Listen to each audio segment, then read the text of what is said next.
see all of you here. If you're visiting, it's a pleasure and an honor to have you sharing this time with us today. Super Bowl Sunday, you know what that means, right?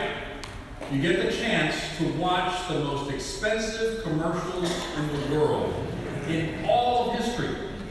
30-minute spot on TV right now goes for $5 million. That's not even the cost of what it costs to produce the ad or the commercial. I don't know if you guys are going to watch any of the Super Bowl or go to any Super Bowl parties, but if you do, there are going to be three different groups of people there. Every Super Bowl party has these three people. But regardless, they might have a lot of money on it, or if they lose, they've got to shave their head, and so they're really interested in the outcome of the game, and anything you do to disturb them is going to cause trouble. You got those people. Then you've got a number of people sitting right next to them, and sometimes they're spouses, girlfriends, or boyfriends, don't want to be sexist, and they don't really have a clue what's happening. They don't know what's going on the screen, they don't know what happens this, and they don't know when it's appropriate and when you should yell, so whenever they see everybody else yelling, they yay! Same thing. And then you've got this third group of people who couldn't care who's playing or who wins. They're in the back at the dip, and I see some elbow, I don't know which group you might be. Every Super Bowl party you go to today will have one of those three different groups of people. Everybody's different. But you know one thing that every single person at those Super Bowl parties has in common? Every one of those people are spectators and not participants. Not a single one are participants. Doesn't matter what sporting event you're looking at. No matter whether you paint your face and you yell the loudest, or you draw letters on your body and you dress in a certain outfit, none of what you do has any bearing on what happens on the screen. Because we're spectators. We're not the participants that change the outcome of the game. Unfortunately, church, for some, has become a spectator sport. I found this quote this last week. Far too Christians are involved in seeing God work through them in the exercise of their spiritual gifts. Spectators or participants? Be looking to adopt in their lives. In the first couple reading of scriptures, pray, we're more kind of disciplines focused on our relationship with God, our vertical relationship. These disciplines, beginning last week with talking about community, are more focused on our relationship with one another. It talks about the Spirit of God giving certain individuals certain powers, certain abilities, and they were often associated with what was happening in the temple or the tabernacle. They had the ability to do some sort of craft. Samson is said to have had the Spirit of God, and that gave him certain powers. And so even in the Old Testament, we have some teaching. It doesn't get fleshed out very much. And so when we get to the New Testament, we have 4 texts that really talk about spiritual gifts. Now, it's interesting. I don't think, because God isn't the one who put the chapters there necessarily in the Bible, but interestingly enough, these 4 passages that talk about spiritual gifts are found in chapters 12 and chapters 4. Go figure, right? But you have spiritual gifts talked about in Romans. Now, each of these gifts and each of these passages, there were some certain things going on that required certain abilities to deal with what was happening in that context. When he writes to the church in Corinth, there's different things going on, and so we have a different list of gifts. When we look at Ephesians, it's different, and then 1 Peter, it's also different. So I want to read 1 Corinthians chapter 12, and we're going to read verses 4 through 11, and we're going to draw 2 principles out of these verses, but I diversity and unity, many and one, because he's going to make that contrast. Are different kinds of one, or each person, each member of, to another race, may manifest. Let's say I'm out a collective, another cup. Another cup? Gift. Gift. Now, I don't have a talent, a skill, and something that might be considered a gifting by the Holy Spirit. A talent is something you're born with. You just do naturally. You've seen kids, and they're already calling them the next Messi or the next Ronaldo or the next Pele or whatever, whoever your soccer hero is. But a talent is just something that's natural. A skill is something that you learn. I wasn't born a plumber. I learned how to do it. And as quickly as I learned it, I tried to unlearn it because I realized that's not what I wanted to do for the rest of my life. But a spiritual gift is something given by God at conversion.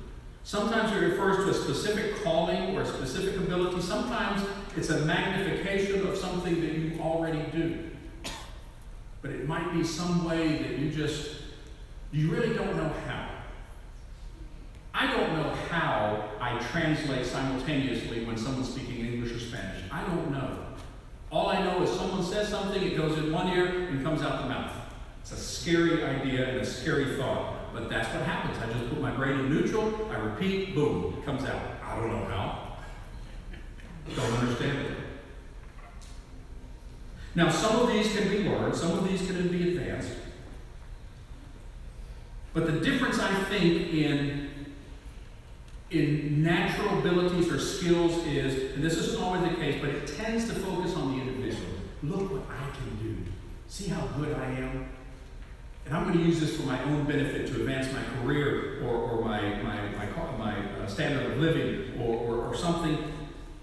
And these gifts are given, the scriptures tells us, for the common good, for the good of other people. So now, if God wanted to give a gift or give gifts to everybody, why didn't He give everybody all the gifts? Wouldn't that just make it easier? That I would have all the gifts necessary, and that way I wouldn't need anybody else? You see, God's tricky God. God's kind of tricky.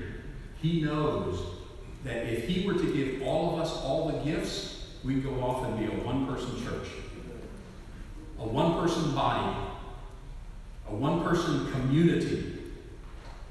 So what God does is He gives you certain gifts that someone over here needs. And He gives me certain needs that I can't fill myself, and I have to look for you for some sort of help. You see, we're really big, and it's just an observation, but we're really big in this country on the idea of independence. We celebrate independence. We have independence. It can also, all of us share together our gifts so that we all work together for the growth and the benefit of the body. And that leads me to the second principle.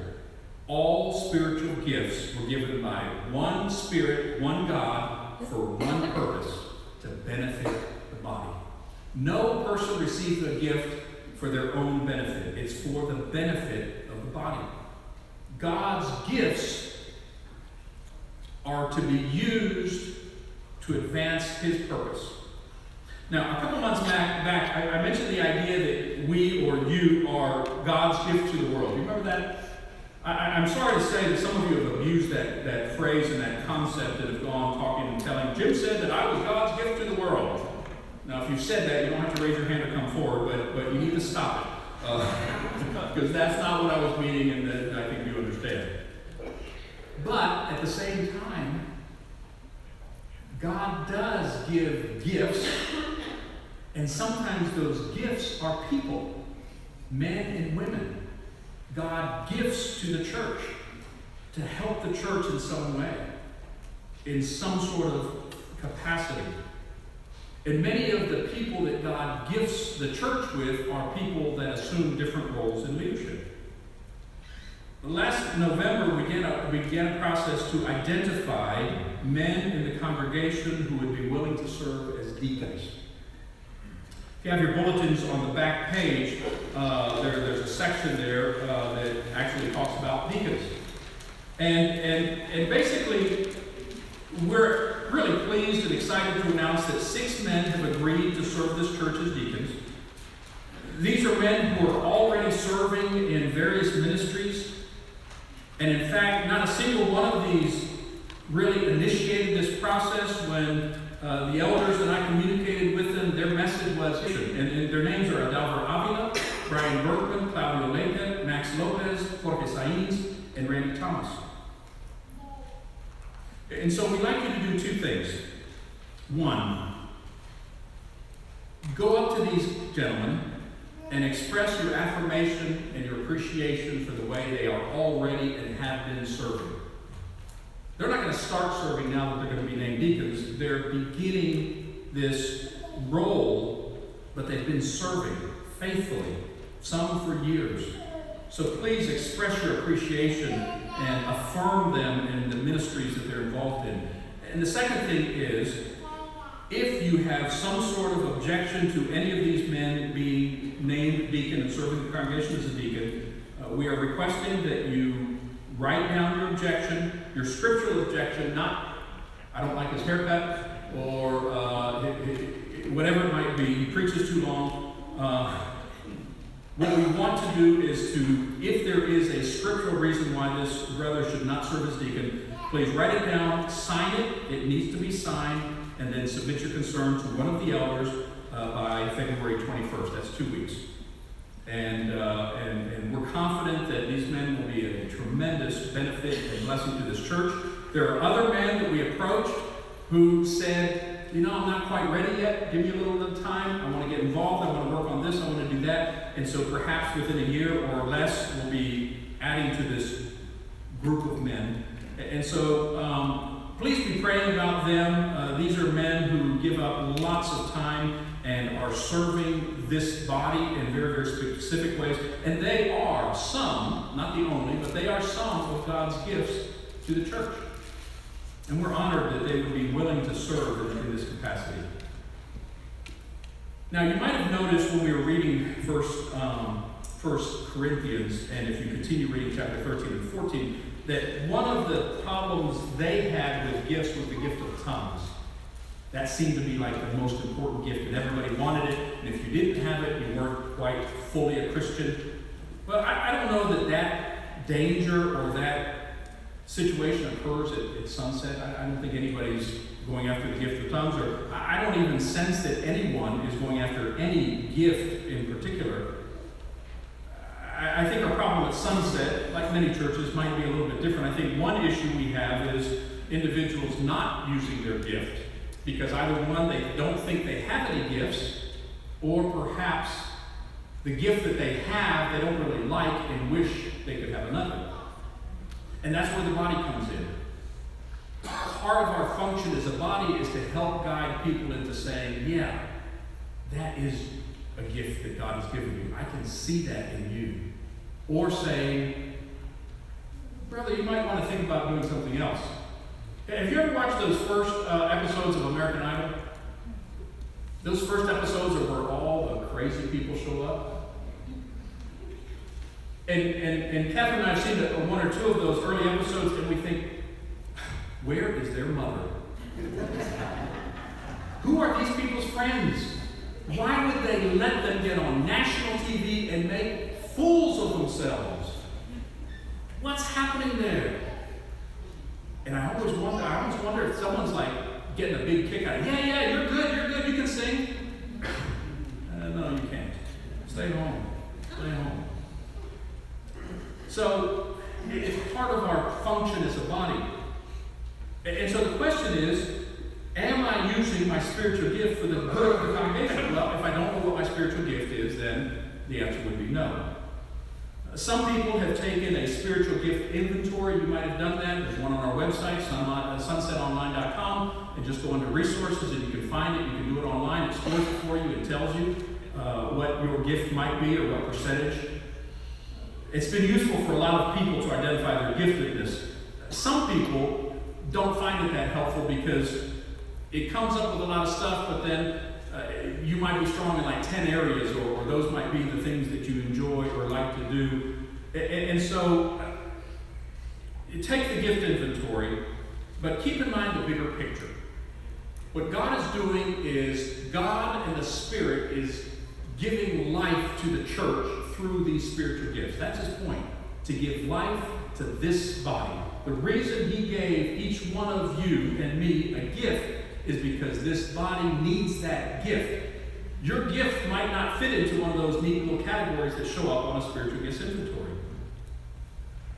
We call them spiritual gifts. We identify them in different lists. But there might be something that God has placed on your heart and you have a passion to do that doesn't fit in one neat little category. So let me give you an example. I brought this in with me because I don't know if you remember, but a couple years back I was preaching at one of the Spanish events here. It was a church-wide thing. The auditorium was full. 2 hours before the event, I came and prepared my illustration and had it all ready right under here at the pulpit. And so I'm sitting down, we're singing. Okay, now Brother Jim Hallway steps up. I look under. It's gone. What? And I'm looking and it's gone. And so I said, hey, what happened to the stuff that was underneath here? That's my sermon. I need it. And then I see this sister run up and run out to the event. Well, she was just trying to be helpful, and she cleaned up all the stuff that was underneath there. And she cleaned up my sermon, and so I needed help.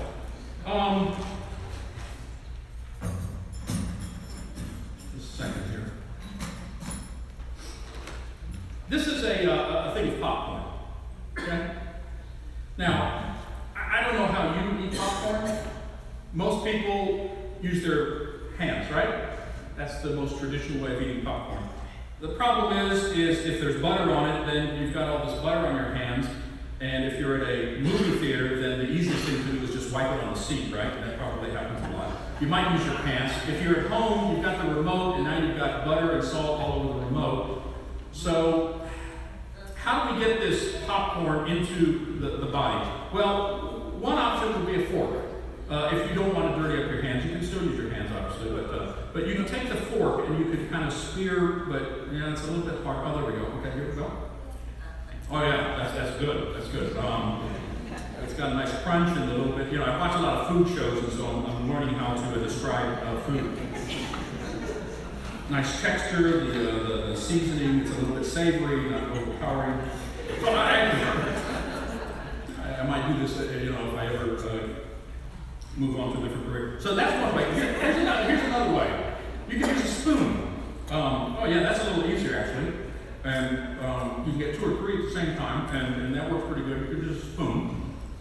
I'm a little hesitant to show you this next instrument or utensil because there's only one person in the entire world that knows about this. Well, the Spanish know now. But before today, Catherine was the only person in the world that knew that this was one of my things. And I'm admittedly a little bit strange. And she would gladly admit that if you were to ask her. But the way I like to eat popcorn is with chopsticks. You see, chopsticks are really cool. You can grab that one kernel, and you can pop in there, and then you can grab another. And if you're really good at it, you can eat a whole lot more popcorn than maybe your neighbor or someone else because you're just really quick and you can use them. Now, does it matter which of these utensils I use? What's the whole point? Get the popcorn in the mouth, right? Now, let's say you go home and you think, wow, that Jim, did you see how he used those chopsticks to eat that popcorn? That's pretty cool. I'm going to do that. And so you got them here, and you're trying to do it, and it's just not working. Just because that works for me, I'm the only one in my family, and I'm the only person in the world that I know that does this. So I don't know that I'm a good example to follow. But let's just say, for the sake of argument, that this popcorn is the gift of God. And He has put the gift of His Spirit and manifested His Spirit in each popcorn kernel. And each person is like one of these popcorn kernels.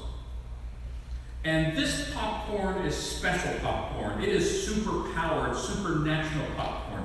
It's the kind of popcorn that the body thrives on and will heal all the physical, emotional, and spiritual needs, will meet all those needs. And so the popcorn is there. It's wonderful popcorn, but if it just sits in that little plastic Tupperware, what good is it? Doesn't do the body any good. It's just there. Now, it could be the most potent, powerful, the best popcorn in the world. but it's not doing any good. There are some people that God has given tremendous gifts, and they're still in the Tupperware. And it's not helping the body. Now, let's say you're going to use one of these utensils to get the body, and Frank Viola is the one, he didn't use chopsticks and popcorn, but he's the one that got me thinking about this. Does it really matter which of these I use? No. See, these are like the gifts of the Spirit.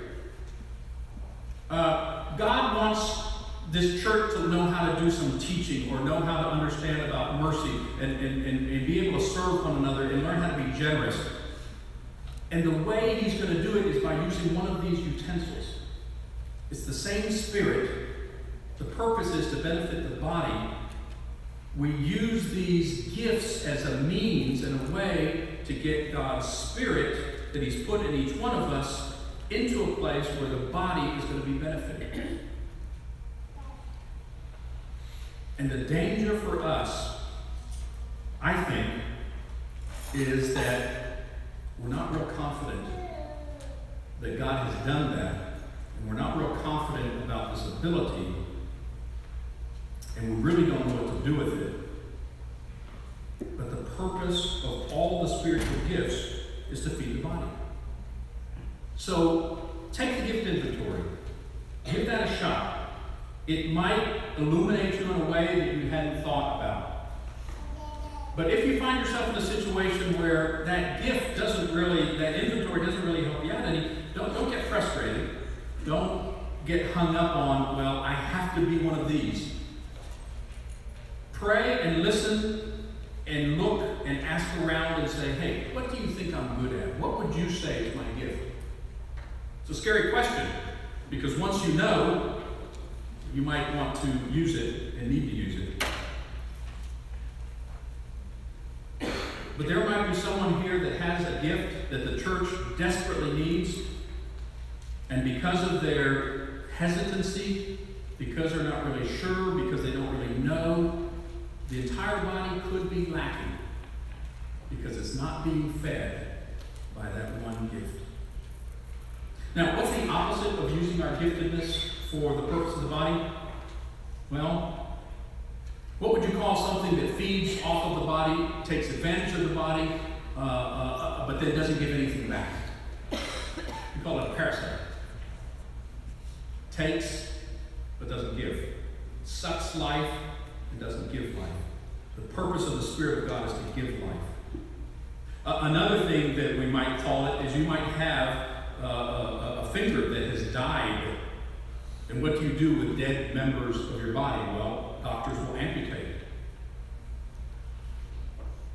And so that's the opposite of giftedness, but what we want to focus on is using our gifts in a way that benefit the congregation here at Sunset. Take the gift inventory, start there. If you need any other kind of guidance, Charles Ramsey has done a lot of work on this. You can talk with any of the elders, any of the ministers. You can talk to Carlos, who is our ministry coordinator. There are a lot of individuals willing to help you in your Rubbermaid. Ain't nobody getting fed. And it doesn't matter whether you use chopsticks or not. If you'd like a lesson on chopsticks, you can see me in my office later.